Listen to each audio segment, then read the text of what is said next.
Olá, meus amores. Nessa aula a gente vai trabalhar a parte de pilhas. E o que seria uma pilha, né? De uma maneira bem simples, eu poderia dizer que pilha é toda e qualquer transformação de energia química em energia elétrica. Mas de maneira mais complexa, eu poderia dizer que são reações químicas espontâneas. Então é importante a gente fixar isso. Toda pilha é uma reação química que ocorre de maneira natural, espontânea, onde eu vou obter uma corrente elétrica. Por isso que é interessante vocês perceberem que a eletroquímica é dividida em dois estudos. Nas reações espontâneas, química em elétrica, e na eletrólise, elétrica em química, ou seja, é o processo inverso. Mas hoje a gente está aqui para falar sobre pilhas. Então, quando eu penso numa pilha, a primeira coisa que vem na minha cabeça, né, ou ao menos quimicamente deveria vir na minha cabeça, seria toda e qualquer reação química de oxirredução que ocorre de maneira espontânea. O fato curioso, né, a curiosidade sobre essa pilha, que ela também pode receber dois nomes. Né? Na verdade, a gente começa a história da pilha não com o termo pilha. Pilha já vem bem depois. Pilha já vem com Alessandro Volta. A gente vem primeiro com a célula galvânica. Então, as primeiras palavras, a primeira teoria de origem de obtenção de eletricidade de maneira química, ela foi, na verdade, proposta por um cientista físico, filósofo, conhecido como Luigi Galvani. Daí, a gente conhecer, né, a ideia de Luigi Galvani como uma célula galvânica. Vocês já devem ter ouvido alguns, inclusive, termos de origem do nome dele, né? Galvanização, galvanoplastia, há outras coisas que a gente vai estudar. Mas, para Luigi Galvani, né, no meio do século XVIII, 1750 aproximadamente, ele acreditava que nós, seres vivos, né, as células de um ser vivo, era capaz de gerar uma corrente elétrica. E a depender da intensidade dessa corrente elétrica, a gente teria justamente a diferença de um ser vivo, né, enquanto vivo, e um ser morto. Né, um ser vivo, lógico, que morreu. Então, quem vai definir para Luigi Galvani a eletricidade é a capacidade das células gerarem essa energia. Então, para ele, né, toda e qualquer corrente elétrica, claro, de maneira química, ela seria obtida através de uma célula. Então, vocês já devem ter visto, talvez em biologia, aqueles experimentos com rãs, onde se gerava uma corrente elétrica e a rã ela sofria alguns espasmos. Para Luigi Galvani, aquele espasmo era justamente a capacidade de dar a vida àquela célula, àquele animal, justamente porque eu estou aumentando a intensidade de corrente elétrica naquele corpo. Inclusive, vocês devem conhecer, na verdade, algum tempo depois, em torno de 1817, 1818, um livro que ficou bastante famoso, baseado, né, alguns relatos dizem isso, né, baseados na ideia de Luigi Galvani, que foi o livro Frankenstein. Né, ele foi baseado justamente na ideia de você obter algo vivo a partir de um animal morto, apenas pela diferença de intensidade de corrente elétrica que está sendo gerada. Certo? Então, essa foi a primeira ideia de obtenção de eletricidade de maneira química. O que era eletricidade? Como é que eu posso obter essa eletricidade de maneira química? Fisicamente, já tinham vários estudos sobre raios, né, atritos, mas quimicamente. Então, a primeira ideia, quimicamente, na verdade, sobre o que é um processo químico gerador de corrente elétrica, foi proposto por Luigi Galvani, né, justamente por isso que a gente vai chamar, antes de chamar pilha, a gente vai chamar de célula galvânica. E a célula, aí dá para você fazer essa analogia, justamente para a célula animal. Né? Uma célula de um vegetal, então eles são capazes, essa célula, de gerar essa corrente elétrica através de um processo químico. Beleza? Bom, aproximadamente, essas datas são o que menos importam. O mais interessante é entender o processo histórico. Algum tempo depois, fazendo essas mesmas pesquisas, né, entendendo já qual era a ideia de Luigi Galvani, surge Alessandro Volta. Para quem gosta de história, ficou muito amigo de Napoleão pelas suas ideias, e aí com isso se aproveitou, logicamente, e conseguiu trabalhar muito mais tranquilo em todo aquele processo histórico conturbado que a Europa vivia. Mas aí fica para a história. Alessandro Volta, ele já entendendo, na verdade, e discordando de Luigi, ele percebeu que a eletricidade poderia ser gerada pela união de metais diferentes. A gente diz assim, metais heterogêneos, mas aí a palavra heterogênea pode dar ideia a você que o próprio metal tem mais de uma substância. Quando você for falar um metal heterogêneo, você está dizendo aí, nesse caso de Alessandro Volta, que eu tenho o quê? Metais diferentes que, ao serem associados, poderiam gerar essa corrente elétrica. O fato curioso, sei que é um curso muito específico, mas o fato curioso é que Alessandro Volta, apesar de discordar veementemente das ideias de Luigi Galvani, foi através dos peixes elétricos que ele consegue chegar à primeira pilha, ao primeiro empilhamento dos metais diferentes, gerando uma diferença de potencial um pouco maior. Ele percebeu que as células dos peixes elétricos ela apresentavam uma repetição. E foi aí que ele teve a ideia, repetições de características, teve a ideia de fazer uma associação desses metais. Ele já tinha a ideia de que era a união de metais diferentes que iria gerar essa corrente elétrica. Entretanto, foi a partir de pesquisas sobre células de animais, logicamente, que ele percebeu que poderia associar esses metais, e aí vem o tal do empilhando para a gente, a associação em série desses metais. Então, através dessa associação, ele consegue obter um diferencial de potencial um pouco mais elevado, e aí sim a gente pode considerar a primeira pilha ou a primeira célula voltaica. Então, perceba que a gente tem 3 nomes para a mesma coisa.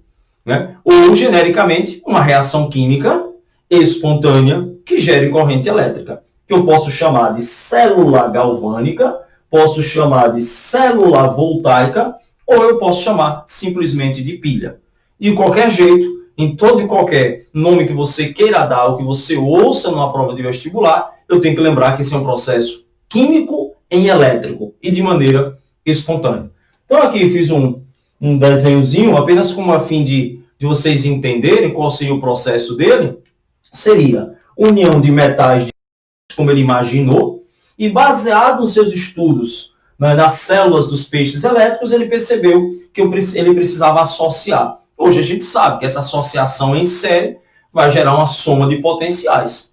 Então, ele colocou placas de cobre e placas de zinco, daí o heterogêneo, associadas em série, e para facilitar essa condutividade elétrica, ele colocou ácido sulfúrico, justamente que a gente sabe, uma solução aquosa de ácido sulfúrico, que ele é um bom condutor de corrente elétrica.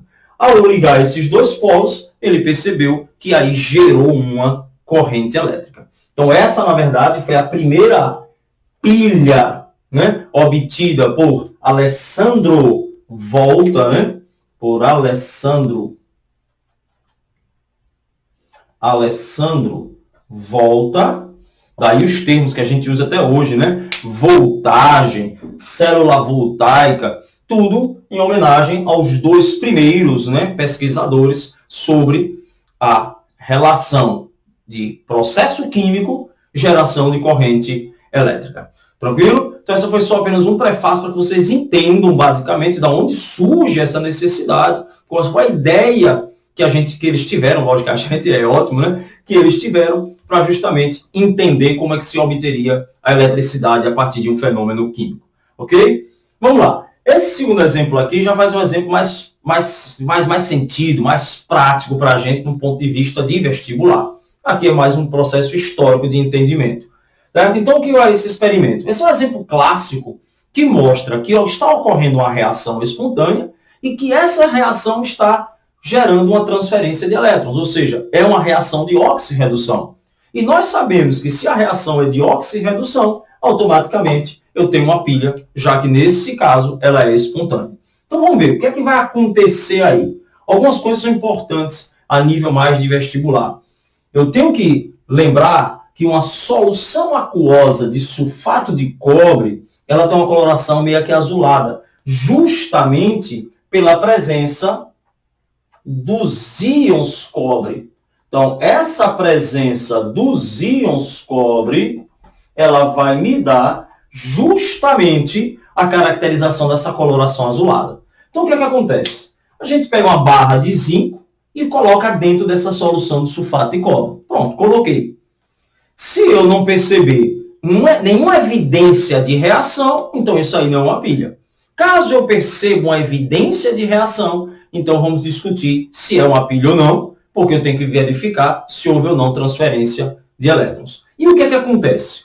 Se algum de vocês já fez experimento de laboratório, uma das coisas que a gente percebe como evidência de reação é que essa solução começa a perder essa coloração azulada.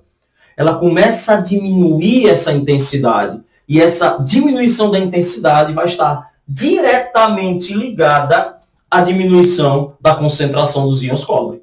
O que é que vai acontecer? A gente começa a perceber que essa placa de zinco, ela começa a sofrer um processo de corrosão. Ou seja, ela começa a perder a sua massa. Ou seja, de novo, o zinco metal, ele está sofrendo sólido, está sofrendo uma oxidação, perdendo seus elétrons e se transformando em zinco 2+, que vai ficar aqui meio aquoso e perda de 2 elétrons. E automaticamente, a gente também começa a perceber, primeiro, que a quantidade, a intensidade dessa coloração azul começa a diminuir, e em cima do zinco, a gente começa a perceber a formação de uma nova coloração, uma coloração um pouco mais avermelhada. Porque o que é essa coloração avermelhada? É justamente os íons cobre, Cu2+, que estava em meio aquoso, que vai justamente ganhar os elétrons que foram perdidos pelo zinco. Quando ele ganha esses elétrons, ele vira o cobre metal, com aquela coloração bem característica, um pouco avermelhada.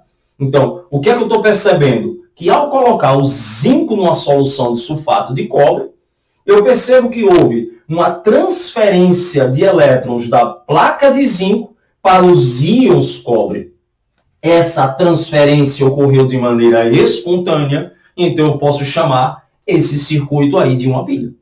Se eu estou aproveitando ou não o elétron, é outro problema, mas isso é uma pilha. Um fato interessante, se vocês, a gente está aqui discutindo bastante, vocês viram a questão de reações, que como o sulfato aqui, o meu ânion, ele é solúvel, ele vai permanecer em solução, ou seja, a minha reação global independe do sulfato, porque ele continua em solução. Então, a minha reação global vai ficar como?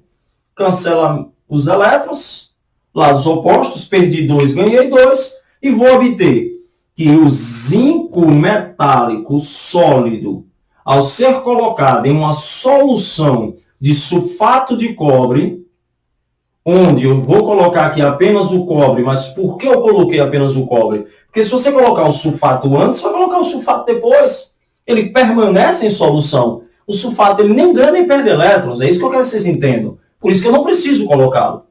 Esta reação ocorreu com a formação do Zn2+ em meio aquoso e com a formação do cobre sólido. De novo, se você quisesse, não tem necessidade, eu colocaria aqui íon sulfato antes, íon sulfato. O íon sulfato permanece em solução. A não ser que eu produzisse um sal insolúvel. Aí é outro problema. Mas a discussão nossa aqui é minha pilha. E nessa pilha, nessa reação que ocorreu, eu percebo que o zinco está saindo de 0 para +2. Então, o zinco está sofrendo oxidação, enquanto o cobre está saindo de +2 para 0. Então, o cobre está sofrendo uma redução. Ou seja, está havendo uma transferência de elétrons de maneira espontânea. E toda e qualquer reação química que gere uma corrente elétrica de maneira espontânea, nós vamos chamar de célula galvânica, célula voltaica ou, de maneira mais simples, de uma pilha. Então, esse foi o primeiro ponto. Vamos continuar logicamente. Tem algumas pilhas características. A pilha mais importante para o vestibular e a mais utilizada seria a pilha de Daniel, né? Como eu gosto de chamar, pilha de Daniel, né? Danielzinho. Então, a pilha de Daniel é que vai ser aquele marco, né? Aquela característica maior do aproveitamento dessa eletricidade através nesse meu fluxo. Mas o primeiro ponto da aula, importantíssimo, é vocês entenderem o que é uma pilha, entenderem que pilha é processo químico em elétrico. Se gostar, se o conhecimento foi importante no seu entendimento, lembrar do histórico das células galvânicas de Luigi Galvani. A corrente elétrica ela deveria provir da minha célula, e aí interessante a questão do Frankenstein, a questão, né, toda essa característica. Depois, Alessandro Volta, ele percebe que isso não tem nada a ver, claro, a história seria longa, e aí ele percebe que a corrente elétrica poderia ser dada através da união de metais diferentes, e aí ele percebe que empilhando esses metais ele vai gerar uma diferença de potencial maior, e aí ele com certeza descobre aí uma fonte de geração de corrente elétrica de maneira química. Certo? Vimos aqui um processo bem curioso, muito famoso, geralmente cai bastante em vestibulares. Por quê? Porque a mudança da coloração vai dar uma evidência que está ocorrendo a reação. E justamente, como o íon cobre ele é azul e a solução ele vai perdendo essa coloração justamente porque o íon cobre vai diminuindo a concentração e vai virando cobre metálico, eu posso perceber que houve uma transferência de elétrons de maneira espontânea. Certo? Se vocês me perguntarem assim, professor, então uma combustão é uma pilha? É. Toda combustão é um processo de oxidação, então toda, como é espontâneo, e por favor, o conceito de espontaneidade, ele não ocorre sozinho, não. A partir do momento, lembra lá, da cinética química, a partir do momento que eu forneço uma energia de ativação, a reação começa e ela vai encadeando sozinha, porque a energia que eu libero é maior do que eu preciso. Então, o conceito de, por favor, de espontaneidade, né, acontece sozinha. É aquela reação que eu só preciso fornecer a primeira energia. Então, uma combustão é uma pilha. Inclusive, tem as famosas células combustíveis, que são justamente pilhas originárias pela queima de algum produto, de alguma substância, pode ser hidrogênio, que seria uma célula combustível ótima, porque a queima do hidrogênio com o oxigênio libera água. Olha que perfeito. Eu estou gerando eletricidade, né? Não é calor, é eletricidade, e mesmo assim, né, o produto dessa célula combustível vai ser água. Poderia ser um metanol, já não seria tão maravilhoso, tem liberação de gás carbônico, poderia ser questão da provinha de vocês. Certo? Então, uma célula combustível é justamente um processo de queima, aspas, uma combustão, onde houve um processo de oxirredução. Né? Tranquilo? Mas vamos lá, acabou não, vamos continuar. Fechou aqui, a gente vai agora para a famosa pilha de Daniel. Entender como ela está se processando, importantíssimo entender. E para encerrar a pilha, a gente vai calcular os chamados potenciais dessa pilha. Tranquilo? Então vamos continuando nossa vida.